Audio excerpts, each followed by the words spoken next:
히브리서 13장 11절부터 13절 말씀입니다. 히브리서 13장 11절부터 13절 말씀 합독하겠습니다. 시작.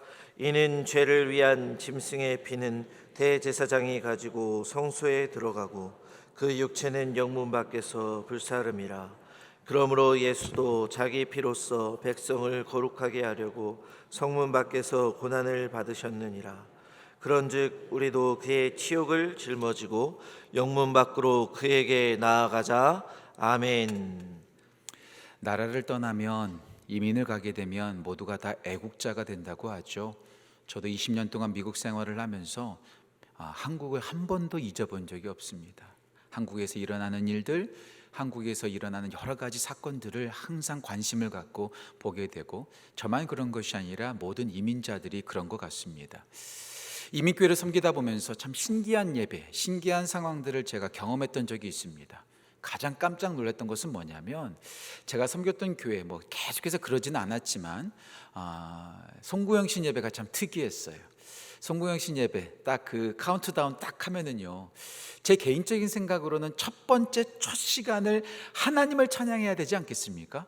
그래서 제가 담임 목사로 섬길 때에는 그것을 바꿨어요. 그래서 카운트다운이 딱 끝나자마자 주님의 높고 위대하심, 살아계신 주를 다 함께 일어나서 하나님을 찬양하는 시간을 가졌던 기억이 있습니다. 그런데 제가 처음 이민교회를 갔는데 카운트다운을 딱 끝나자마자 뭐 하는 줄 아세요?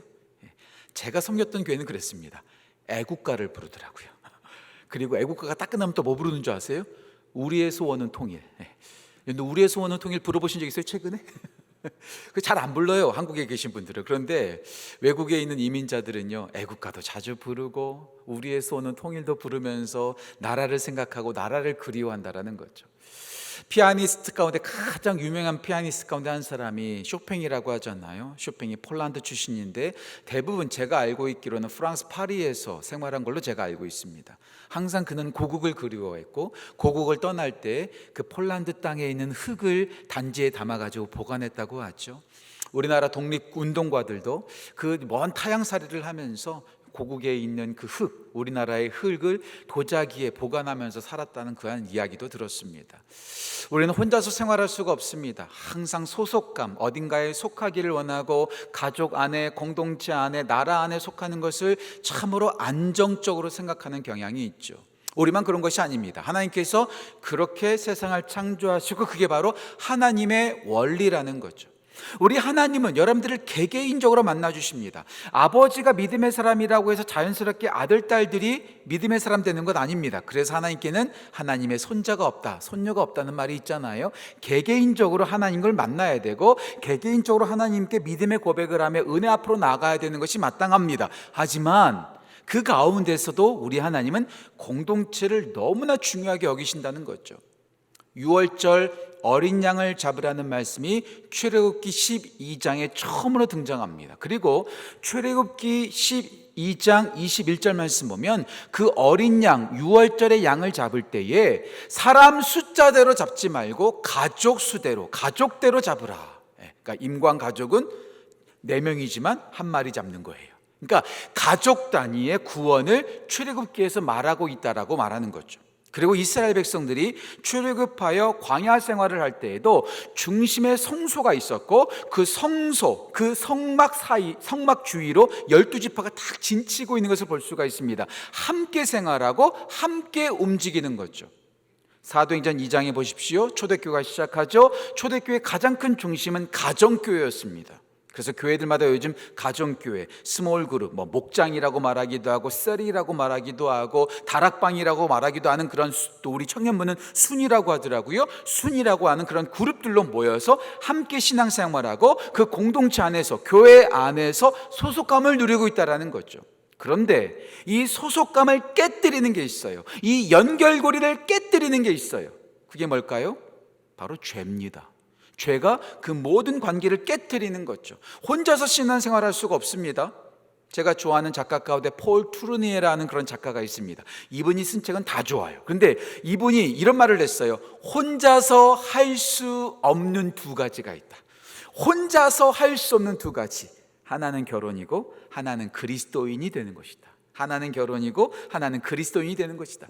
혼자서 그리스도인 될 수 없고 공동체 안에서 그리스도인 된다라는 거죠. 그런 의미에서 막간을 위해서 광고 드립니다. 이번 주 금요일 날 세례식 있어요.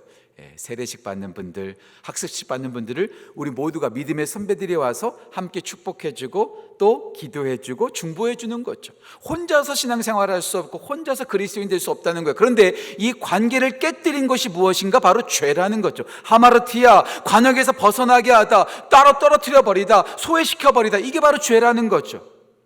하나님께서 에덴 동산을 창설하셨습니다. 에덴 동산의 뜻은 기쁨이 가득한 곳이라는 거죠. 그곳에서 아담과 하와는 정말로 행복하게 하나님과 교제하면서 살았을 거예요. 그런데 그런 그들이 하나님의 말씀에 불순종해서 선악과를 따먹었습니다. 선악과를 따먹은 마지막 최종적인 결과가 뭡니까? 에덴 동쪽으로 추방당하는 것이었습니다. 쫓김을 당하는 거죠. 밖으로 나가버리는 거죠. 죄는 우리를 이 안에 머물게 하지 않고 바깥으로 나가게 하고 내쫓김을 당하게 하고 추방당하게 만든다라는 거예요. 그런데 그렇게 바깥으로 내쫓김을 당한 우리들, 밖에 나가 있기 때문에, 추방당했기 때문에 안으로 들어올 수 없어요.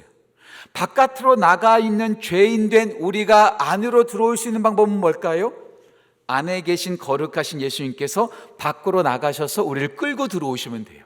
우리가 들어갈 수 없으니까 예수님께서 바깥으로 나오셔서 우리를 끌고 들어가신 거죠. 그게 바로 오늘 본문 말씀에 나오는 영문 밖으로 나아가셔서 불사람을 당하시고 영문 밖에서 우리를 거룩하게 하셨다라는 겁니다. 영문 밖, 공동체 밖이라는 거죠. 우리 예수님께서 골고다 언덕에서 죽임을 당하셨다는 것, 바로 왜 그 영문 밖에서 죽임을 당하심으로 우리 죄된 우리, 또 추방당한 우리, 소속감을 상실한 우리를 다시 거룩하게 이끌고 들어오신다라는 거예요. 십자가를 통해서 그 안에 계신 거룩하신 예수님께서 더러워지고 추방당한 우리를 깨끗하게 하시고 다시 자녀 삼고 다시 가족으로 삼기 위해서 안으로 끌고 들어오시는 사건, 바깥으로 가까이 나오셔서 우리를 구원하신 사건이라는 거죠. 자, 그렇다면 바깥으로 나오셨는데 어떤 바깥으로 나오셨을까요? 오늘도 세 가지로 함께 말씀을 나누고자 합니다. 첫 번째, 하나님 예수님께서 어두운 곳으로 가까이 나오셨습니다. 바깥으로 나간다는 것은요, 어둡다는 거예요. 춥다라는 거예요. 이게 과학적으로는 틀리다고 하더라고요. 저도 알아봤더니 그래요. 근데 그냥 이해하기 쉽도록 말씀드릴게요. 태양으로부터 멀어지면 춥잖아요. 태양으로부터 가장 가까운 수성의 온도와 태양으로부터 가장 먼 해왕성의 온도는요, 진짜 천지차이입니다. 제가 기억하기로는 수성은요 170도 정도로 아주 뜨겁다고 합니다. 하지만 해왕성의 온도는요 마이너스 영하 200도가 넘는다는, 200도가 더 내려간다는 거예요. 엄청 춥죠. 중심으로부터 멀어지면 멀어질수록 춥고요, 중심으로부터 멀어지면 멀어질수록 어두워지는 것이 일반적인 상식입니다. 성소는요 항상 등잔대를 태우고 있었어요. 저녁이 되고 밤이 되면 새벽까지 항상 그 불이 꺼지면 안 되는 거죠. 그 등잔대의 그 히브리어 단어에는요 얼굴이라는 뜻이 있다는 거죠. 하나님의 얼굴, 하나님의 얼굴빛을 비추면서 그 성소로 가까이 나아가면 우리는 밝음을 경험하는 겁니다. 그런데 그 성소에서 멀어지면 멀어질수록 어두워지는 거예요. 성소에서 멀어지면 멀어질수록 추워지는 거죠. 주님 곁을 떠난 인생, 어두운 인생입니다. 주님 곁을 떠난 인생, 차갑고 겨울과 같은 인생이라는 거죠. 그렇게 추위에 떨고 어둠에 떨고 있는 우리들입니다. 죄를 짓는 사람들 보세요. 다 음습한 곳에서 죄를 져요. 얼굴을 가려요. 부끄러워해요. 창피하게 생각해요. 죄는 그렇게 어둡고 창피하고 추운 곳이죠. 그렇게 어두운 곳에 우리 예수님께서 찾아오셨습니다. 바깥으로 나오셨습니다. 그 바깥으로 나온 그 어두운 우리 가운데 찾아오신 예수님이 어떤 분이십니까? 요한복음 1장에 따르면 참빛이고, 요한복음 8장 12절의 말씀을 따라서 본다면 세상을 비추는 세상의 빛이 되신다는 거죠. 어두움에 있으면 어디로 갈지 몰라요. 빛이 임하니까 갈 길을 알게 됩니다. 어두운 곳에 있으면요 병들어요. 그런데 밝음이 비춰지면 치료를 받게 됩니다. 소독을 받게 됩니다. 인도를 받게 됩니다. 우리 주님께서 빛 되신 예수님, 세상의 빛 되신 예수님, 거짓된 빛이 아니라 참 빛 되신 예수님께서 어두운 가운데 벌벌 떨고 있고 어디로 갈지 몰라 방황하는 우리 가운데 찾아오셔서 여기가 진짜라고, 이곳으로 오라고 우리를 인도해 주시고 우리를 깨끗하게 하시고 우리를 건강하게 만들어 주신다라는 거죠. 우리 가운데 빛으로 찾아오신 그 예수님, 그 빛의 십자가의 사랑을 바라보며 그분의 인도하심을 따라 나아가는 귀한 은혜가 우리 모든 성도들 가운데 넘치기를 주님의 이름으로 축복합니다. 어두운 곳에 가까이 찾아오셨습니다. 두 번째, 위험한 곳으로 가까이 오셨습니다. 위험한 곳, 중심으로부터 멀어지면 위험해지는 거예요.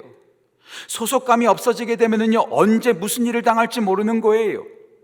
창세기 12장에서 하나님께서 아브라함에게 말씀하시죠. 너는 고향, 본토, 친척, 아버지 집을 떠나서 내가 너에게 지시할 땅으로 가게 하라. 그게 위험한 일인가? 그게 대단한 일인가? 하나님께서 말씀하신 대로 가는 거 얼마나 좋아, 이렇게 생각하시는 분 있을지 모르겠어요. 하지만 고대 근동 아브라함, 이삭, 야곱, 요셉 그 시절에는요, 씨족 사회였습니다. 아버지 집을 떠난다는 것은, 본토 친척 집을 떠난다는 것은요, 그것은 위험하고요, 죽음으로 가는 길이었어요. 고대 근동 문화 가운데 이런 문화가 있었습니다. 성인식에서 성인으로 인정받기 위해서 어떻게 했는 줄 아세요?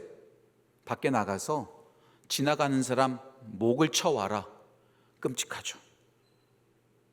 그렇게 해서 지나가는 사람 목을 쳐오면 너는 어른 됐구나, 그렇게 인정해주는 관습이 고대 근동 문화 가운데 있었다는 거죠. 그게 무슨 말이에요? 자기 가족이, 자기 아버지가, 자기 친척이 도와주지 않으면 그 누구도 도와줄 수 없어요. 그때는요, 인터폴도 없습니다. 공권력도 없습니다. 경찰이나 군인도 없어요. 우리를 보호해주는 사람은 가족밖에 없다라는 거죠. 그러니까 그 소속감을 상실하면은요, 언제 죽임당할지 몰라요. 언제 험한 꼴 당할지 모르는 거죠. 저는 아직도 잊을 수 없는 하나의 사진이 있습니다. 한 장의 사진이 참 많은 것을 말해줄 때가 있어요. 퓰리처상을 받았던 사진들 있잖아요. 그런데 제가 2002년도에 봤던 사진입니다. 한번 보여주시겠어요?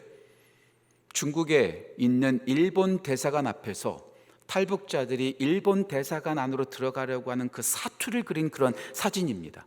김한미라고 하는 꼬마 아이의 가정인데, 자세히 사진을 보세요. 김한미라고 하는 그 꼬마 아이는 지금 일본 대사관 안에 들어갔어요. 근데 엄마가 막힌 거예요. 엄마가 들어오지 못하는 그 모습을 보면서 저 한미라고 하는 꼬마 아이가 그 얼굴을 보면은요, 저 얼굴 표정이 모든 것이 담겨져 있어요. 얼마나 저 안으로 들어가고 싶었을까요? 들어가지 못하면 북한으로 다시 돌아가는 거예요. 죽는 거예요. 그 경계선 하나 사이로 죽음과 생명이 결정되어지는 거죠. 얼마나 목숨 걸린 사투입니까? 물론 저 가족의 마지막 스토리는요, 다 이제 탈북에 성공해서 다 이렇게 안전한 곳으로 갔다고 하더라고요. 예, 그래요. 바깥으로 벗어나게 되면은요, 언제 죽임당할지 모릅니다. 그런데요, 인생 살다 보니까 이 세상에 안전한 곳 없더라고요. 그렇게 강대국이라고는 미국도 테러를 당하잖아요. 지난번 태국과 미얀마에 있었던 지진은 보셨어요? 아니, 그 큰 빌딩이 하루아침에 무너지잖아요. 이 세상에 안전지대 없어요. 안전한 곳 없어요. 가장 안전한 곳이 어디일까요? 가장 편안한 곳이 어디일까요? 말씀을 준비하면서 마태복음 14장이 생각났어요. 마태복음 14장에 제자들이 풍랑 속에 배를 탔는데 풍랑으로 너무나 어지러운 거예요. 너무나 불안한 거죠. 그때 예수님께서 물 위를 걸어서 배에 딱 타십니다.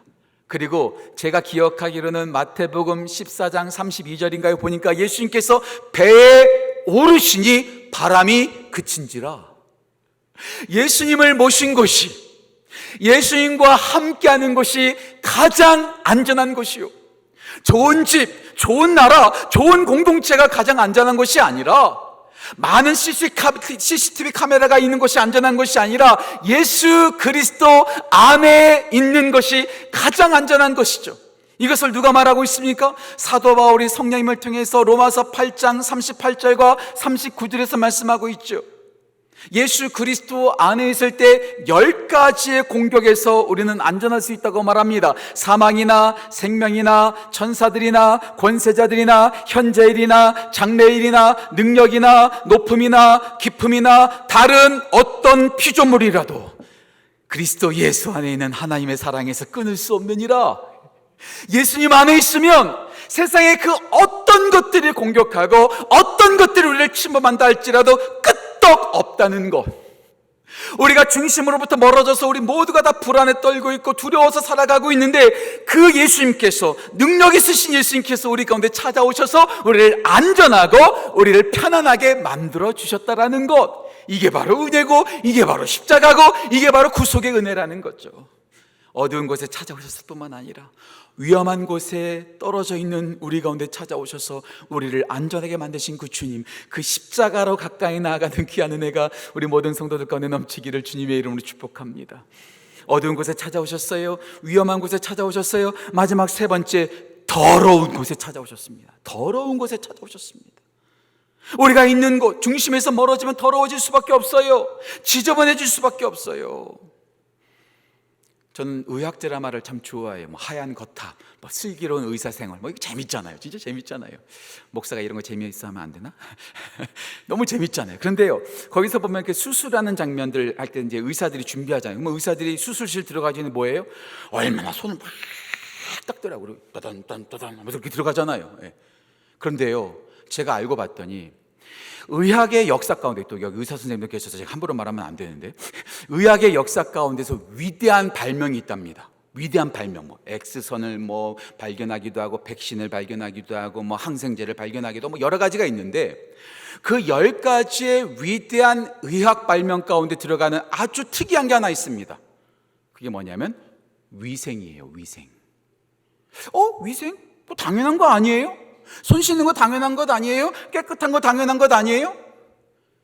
제가 찾아본 바에 따르면 병원에서 위생에 대해서 민감하게 한 지가 200년이 넘지 않습니다. 19세기에는요, 병원에 가서 병의 치료를 받는 것이 아니라 가서 병을 옮아서 죽는 경우가 허다했다고 합니다. 왜냐하면 의사들이 손을 안 씻고 진료하는 거예요. 의사들이 손을 안 씻고 수술하는 거예요. 그러니까 그 감염된 손으로 사람들의 아픈 부분을, 상처를 만지니까 병이 옮죠. 그래서 제가 기억하기로는 1860년인가 1840년인가 헝가리 출신의 의사 선생님, 비엔나에서 그 의사로 일하는 이그나스 에멜바이스라고 하는 사람이 손 씻어야 된다, 꼭 손을 씻으십시오, 의사 선생님들 꼭 손을 씻으십시오, 그렇게 주장했다가 바보 취급받았답니다. 그럼에도 불구하고 그분을 통해서 위생이 강조되면서 죽음의 집이었던 그 병원이 생명을 안겨주는 집으로 바뀔 수 있었다라는 거죠. 더러우면 죽습니다. 더러우면 아픕니다. 모든 질병의 원인 가운데 하나가 더러움이라는 거죠. 그런데 가장 더러운 것, 가장 지저분한 것, 그건 바로 죄죠. 죄가 가장 지저분한 거죠. 죄와 접촉만 되면은요, 우리 모두가 다 지저분해지는 거예요. 그런데 우리 깨끗하신 예수님께서 영문 밖으로 지저분해진 쓰레기장에 살고 있는 우리 가운데 찾아오셔서, 놀랍죠? 더러운 것과 깨끗한 것이 접촉되어지면 더러운 것은 그대로 더럽지만 깨끗한 것은 더러워지거든요. 이게 학계에서 2장에 나오는 원리입니다. 하지만 우리 예수님의 거룩과 예수님의 깨끗함은 더러움과 접촉하면 더러워지는 것이 아니라 오히려 더러운 것을 깨끗하게 하는 거죠. 그 예수 그리스도의 보배로운 피, 점없고 흠없는 보배로운 피로 말미암아 더러워진 죽었던 우리를 깨끗하게 하셨다라는 거죠. 우리 가운데 깨끗함과 거룩함을 전염시키기 위해서 더러운 우리 가운데 찾아오셔서 우리를 깨끗하게 하셨다는 것. 우리를 깨끗하게 하시는 보혈이 가득한 그 예수 그리스도의 십자가를 바라보며 나아가는 귀한 은혜가 우리 모든 성도 가운데 넘치기를 주님의 이름으로 축복합니다. 어두운 곳에 찾아오셔서 빛을 비춰주셨습니다. 위험한 곳에 있는 우리에게 찾아오셔서 우리를 안전하게 하셨습니다. 더러운 곳에서 죽어가는 우리를 구원하시기 위해서 깨끗하신 예수님께서 찾아오셔서 우리를 깨끗하게 새롭게 변화시켜 주셨습니다. 그리고 오늘 히브리서 13장 13절은 이렇게 마무리하고 있습니다. 우리도 영문 밖으로 나아가자. 영문 밖에 계신 예수님께로 우리도 나아가자. 저는 늘 자주 말씀드립니다. 하나님의 관심은 교회입니다. 이 교회를 통해서 하나님은 세상을 바꾸시고 놀라운 기적의 역사와 구원의 역사를 만들어 가십니다. 그럼에도 불구하고 하나님의 관심은 교회 안에 있기보다도 교회 밖에 있다고 저는 단언합니다. 왜요?